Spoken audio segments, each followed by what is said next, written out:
Hello everybody, this is Fernando for the latest Cryptids and Monsters video. Alright, let's go ahead and let's continue the wonderful book, Mysterious Monsters, Fact or Fiction, once again delving into chapter 2, but this time going into part 3. Part 3 will split a little bit. Instead of talking about the infamous Mothman, it'll actually revert back to the Chupacabras, the one that started it all when it came to this book.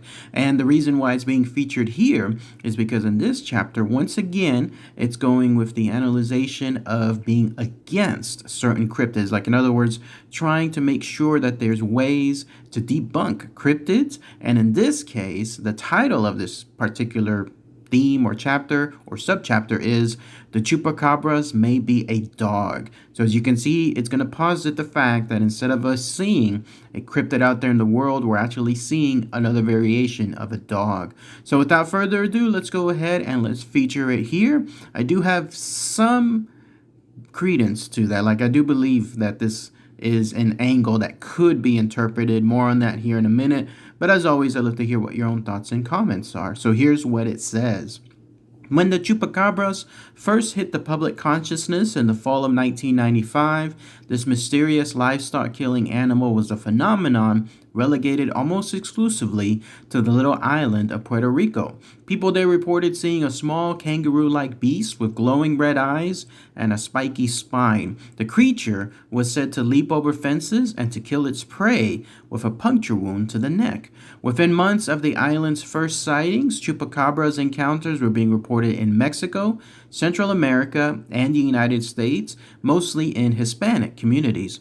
Something was viciously killing animals, but was it really the weird creature that many witnesses said they saw? Investigators examined what evidence they could find, mainly the wounds on the dead animals and markings on the ground nearby, and some concluded that the killer was really a dog. In the following article, St. Petersburg, Florida Times, reporter David Adams describes how the Chupacabras captured media attention and how investigators came to believe the real culprits were dogs. And here's what it says. When police arrived at the crime scene, they had never seen such carnage. Lifeless victims, 69 in all, lay strewn across the yards of two families in Sweetwater, a heavily Hispanic neighborhood in South Miami. But it was a Miami massacre with a difference, a case perhaps for Ace Ventura, pet detective. The victims were all animals. Goats, chickens, geese, and ducks. Who or what could have done such a dastardly thing? The killer, say police and the local zoologist, was a large dog. Wrong, say local residents. It was the Chupacabras, the Caribbean's very own Bigfoot, except this creature is a vampire-like predator whose name literally means goat sucker in Spanish. Don't be surprised if you haven't heard of the Chupacabras.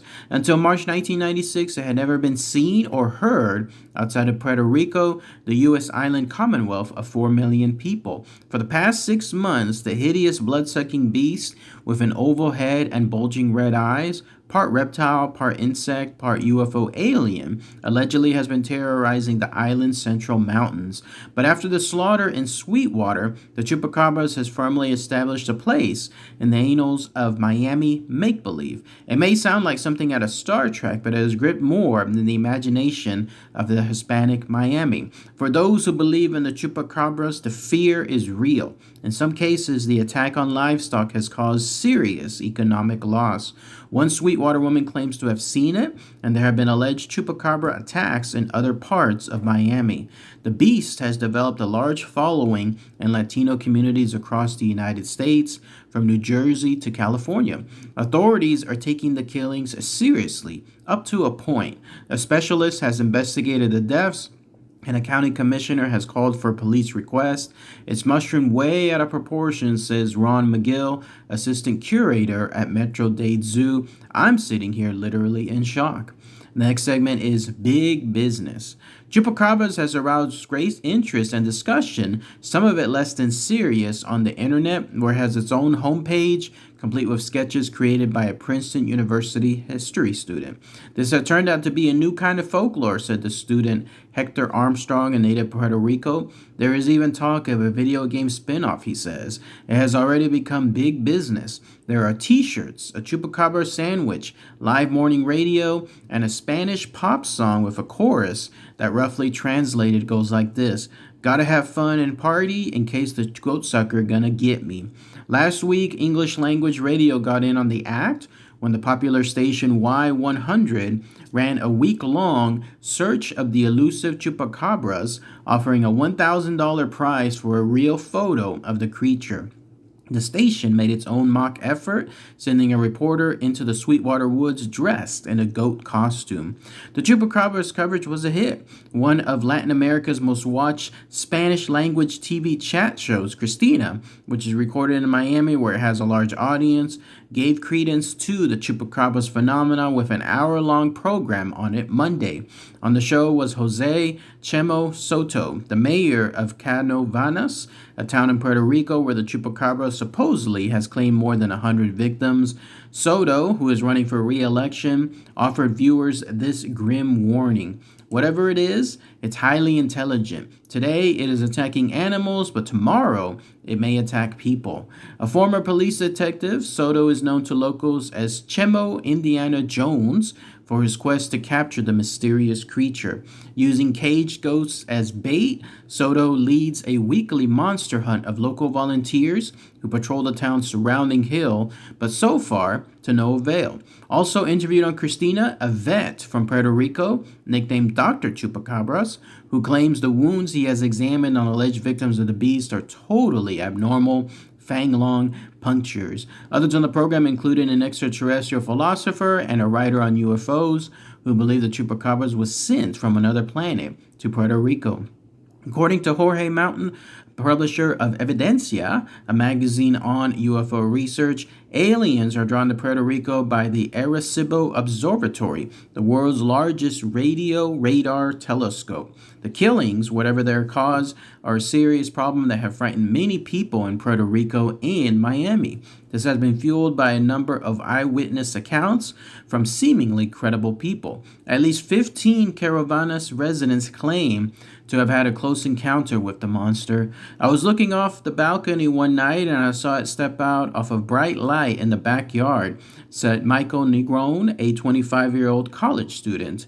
"It was about 3 or 4 feet tall, with skin like that of a dinosaur. It had bright red eyes the size of hens' eggs, long fangs, and multicolored spikes down its head and back. The creature reportedly disemboweled the family goat, draining the blood from its neck." Some theories and eyewitness accounts are harder to believe than others.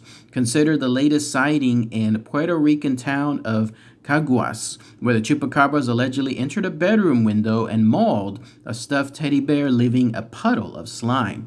Critics say the hysteria has been whipped up by sensationalist media that are eager to promote the legend as part of a sales or ratings drive. Puerto Rico is a fertile market for such bizarre tales due to widespread Afro-Caribbean cultural and religious beliefs that involve animal sacrifices and blood rituals. Officials say folk monster tales are hard to combat with rational explanations. And the last segment is classic canine evidence.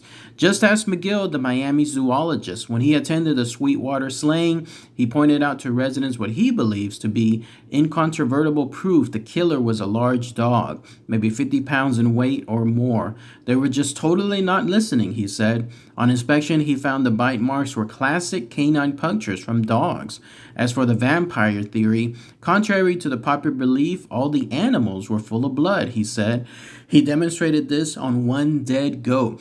"I took a knife and cut into the carotid artery, and blood came out of the carcass." He also showed where he believes a dog dug its way under the garden fence. It was a classic dog digging. You could see all the dirt pushed back and dog hair on the bottom of the fence. McGill was able to identify footprints as being that of a dog. Residents wanted to know why none of the animals had been eaten. Again, he points to what he calls the classic MO of dog attacks. Dogs don't kill for food, they kill for fun. It's a thrill. For McGill, the scene was a deja vu experience. 2 years earlier, dogs had killed 15 antelopes at the zoo in the same fashion. But Magoo says all of his explanations were for naught. Local residents were enthralled by heavy media attention that day. An older woman came out of the house and, turning to a group of TV cameras, demonstrated how she had confronted the chupacabras. She said it stood up on two legs and was hunched over like this, with big arms, and looked at me with those red eyes. The woman said, I just said, oh geez, here we go, said a discouraged McGill. As soon as she did that, every news media camera zoomed in on her. That was the footage they played over and over again. Part Cuban and fluent in Spanish, McGill understood the cultural sensitivity of older people in the Hispanic community over their religious and cultural beliefs. He even believes in UFOs and extraterrestrial life forms. I'm not one of those pure scientists who say, no, we are the only ones with the truth and all that stuff is ludicrous, he says. It's just that in this case, that it was not. Then that's it. That's where this part ends as far as chapter 2. Part 3, once again delving into the world of chupacabras, with the title being The Chupacabras May Be a Dog. So let's talk about that here. So as you can see, it pretty much went through that theory through and through. It was an article that was apparently from the St. Petersburg, Florida Times, and there the reporter David Adams pretty much illustrated why he thinks it's a dog. But it was interesting for him to first point out something that I pointed out in other videos in the past. Cryptids is big business, right? We hear about a lot of towns that have something happen to them in the world of cryptids, and then lo and behold, there's stores associated with them. There's tours that can be linked to them as well. There's other places, hotels, gas stations, restaurants, and so on, that could all rely on tourism associated with the cryptid. If people believe that the cryptid is there at a specific spot, then people will go there, and then that's when people earn big business. So I like that they discussed that here. Not only that, but also with the news. Obviously, there was that Spanish language TV chat show Christina that was used as an example, and they also pointed out how news stations come about, and then for them it's big ratings. They're able to capture what could be footage from people who claim to have interacted with the cryptid, in this case the chupacabra, and then they play that over and over again. Even radio stations were mentioned how they have these contests, $1,000 prize for a real photo of the chupacabra. Of course, none of that ever led to anything as far as any actual evidence. Nothing from the papers, nothing from the media, nothing from the radio station. But again, it caused big business. And then they had that guy, that zoologist, who was stating, McGill, that he believes it's a dog. And I think he has a good point on a lot of that. The reason being is because here in Texas, there's always some reported chupacabra sightings as well, and there's even sometimes people that say we captured it, like in other words they show a carcass of one, but it's a dog. It's a mangy dog. If you've ever seen a dog with mange, especially those poor unfortunate souls that have mange covering the entire body, they look very lizard-like. All their hair is gone and their skin is completely replaced with almost like this scaly looking, really bad stuff, like when it comes to that mange. And so when that happens, people misinterpret it for the chupacabra, and when that happens, then it just continues to debunk things. Like people can debunk them afterward, or people just take them for the real thing. But again, it just leads to big business. I like that example too of how the news media immediately went after that woman when she was saying that she almost took on that chupacabras, and then that's why it pointed out how it continues to be big business overall. But let me know what you guys and gals think about this theory. Is it a dog? Let me know if you have any local experiences too related to the chupacabras. All right, everybody. Thanks again as always. Take care. Bye.